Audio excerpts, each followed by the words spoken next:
বন্ধুরা, সুপ্রভাত। তোমরা সবাই কেমন আছো? আশা করি ভালো আছো, সুস্থ আছো। আমিও খুব ভালো আছি। কোচবিহারের ছোট্ট একটি গ্রাম থেকে আমি বৃষ্টি। আমার এই নতুন ব্লগে তোমাদের অনেক অনেক স্বাগত ও শুভেচ্ছা জানিয়ে আমি আজকের ভিডিওটি শুরু করছি। তো দেখো, সকালবেলা উঠেই কিন্তু বাসি কাজের জন্য লেগে পড়েছি। তো এখন আমি ঘরটা ঝাড়ু দিয়ে নিচ্ছি। আর বাড়ি ভর্তি ধান, কি আর বলবো জানো, ধানের ধুলোতে একদম ঘর উঠোন একদম ভরে যাচ্ছে। মানে সারাদিনে যে কতবার ঝাড়ু দিতে হচ্ছে, একদমই ঝাড়ু দিয়ে না শেষই হচ্ছে না। মানে যে যখনই ঝাড়ু দিচ্ছি তখনই কিন্তু এই ধুলো ময়লাগুলো বের হচ্ছিল। তো যাই হোক, এভাবে কিন্তু আমি ঝাড়ুটা দিয়ে নিচ্ছি। আর তারপরে বাইরের কাজ পড়ে আছে, সেগুলোও করতে হবে। আর কি বলবো বলো, প্রতিদিন একই রকম কাজ দেখাতেও ভালো লাগে না, কিন্তু না দেখেও তো পারি না বলো। একটা মহিলা তো বাড়ির এই সমস্ত কাজগুলো করতেই হবে, এ তো প্রতিদিনেরই কাজ। তারপরে দেখো, তোমাদের সঙ্গে গল্প করতে করতে কিন্তু আমার ঘর গুছানো কমপ্লিট হয়ে গেছে। তো এইভাবেই কিন্তু প্রতিদিন আমি ঘরটাকে সুন্দর করে গুছিয়ে রাখি, না হলে যেন কেমন মনে হয়। আর ঘরটা গুছিয়ে রাখলে অনেক সুন্দর মনে হয়, ঘরে ঢুকতেই একদম পরিষ্কার পরিচ্ছন্ন লাগে। তো তারপর তো দেখো, চলে আসি এই যে গরুর ঘরে গোবর তুলে নিয়ে এখন ওদের ঘর আর আথাল যেটাকে বলি সেটাকে কিন্তু ঝাড়ু দিয়ে নিচ্ছি। তার কারণ কি, ঝাড়ু দিয়ে পরিষ্কার করে কতবার রাখবো, সকালে একবার দিতে হয়, আবার এদিকে সন্ধেবেলা ওদেরকে ঘরে ঢুকানোর পরে যে রাত্রি হয় তারপরে তখন আবার একবার ঝাড়ু দিয়ে গোবর তুলে পরিষ্কার করে রাখতে হয়।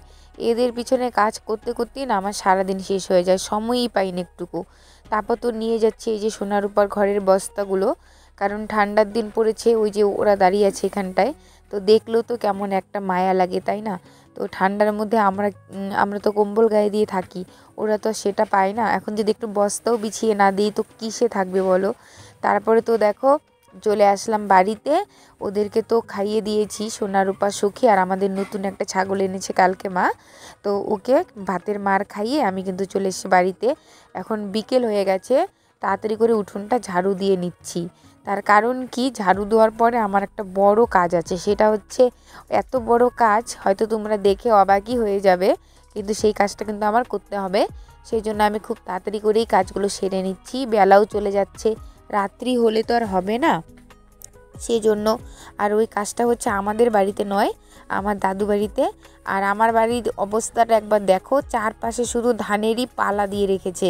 এই যে এইদিকে একটা, ওদিকে একটা, ওই যে আমার সামনে একটা, মানে কি এক একটা ক্ষেতের এক এক রকম ধান, সেই জন্য আলাদা আলাদা পালা করে রেখেছি, একসঙ্গে রাখিনি। কেন বলো তো, মিশে যাবে এর জন্য।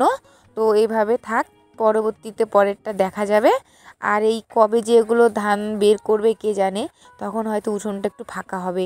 আর এখন তো ঝাড়ু দেওয়ার মতনও জায়গা ছিল না, আমি তো বুঝতেই পারছিলাম না কোন দিক দিয়ে ঝাড়ু দিব না দিব। এখানে একটু জায়গা বেরোয়েছে, ওইদিকে আর একটু জায়গা, এরকম করে। আর যাই হোক, ওর মাঝখান দিয়ে কিন্তু আমি ঝাড়ুটা দিয়ে নিলাম, পরিষ্কার না হলে কেমন দেখা যায় আরও। তো তারপরে তো দেখো, চলে আসি এই যে দাদু বাড়িতে। আর এটা কি তোমরা চিনতে পারছো? এটা হচ্ছে দাদু বাড়িতে সেই খড়ের পালা, মানে এখানটা কিন্তু গাড়ি দিয়ে যে সমস্ত খড়, মানে ধান ভাঙিয়েছে ওগুলো যে খড় হয়েছে, সেগুলোর পালা দিতে কিন্তু আমি উঠে গেছি পালায়। আর এই যে কাকু আমাকে সব নিচ থেকে তুলে তুলে দিচ্ছিল, দেখো একটু একটু ধরে ধরে। আর আমি কিন্তু গোল গোল করে চারপাশটা ঘুরে ঘুরে ছড়িয়ে নিচ্ছিলাম সুন্দরভাবে। আর গরম লেগে গেছিলো দেখে দেখো, কাকু আমাকে একটু বাতাস করছিল। তো প্রচুর মানে ইয়ার্কিও মারছিল, ওখানে অনেকেই ছিল, দাদু ঠাকুমা কাকি কাকু ভাই সবাই, তো হাসিও পাচ্ছিল। আর এখানে দেখো আমি কাজ করে যাচ্ছিলাম। তো আমার এই পালা দেওয়াটা আজকে তো হবে না, এগুলো পালা দিতে না 2 দিন মতো সময় লেগে যায়। তো যাই হোক, আমি আজকে এতটুকুই দেখাচ্ছি, বাকিটা হয়তো পরের ভিডিওতে থাকবে। তো আমার ভিডিওগুলো তোমাদের কেমন লাগে, যদি ভালো লাগে অবশ্যই আমাকে কমেন্ট করে জানিও, আর আমার চ্যানেলটি অবশ্যই সাবস্ক্রাইব করে দিও। বাই।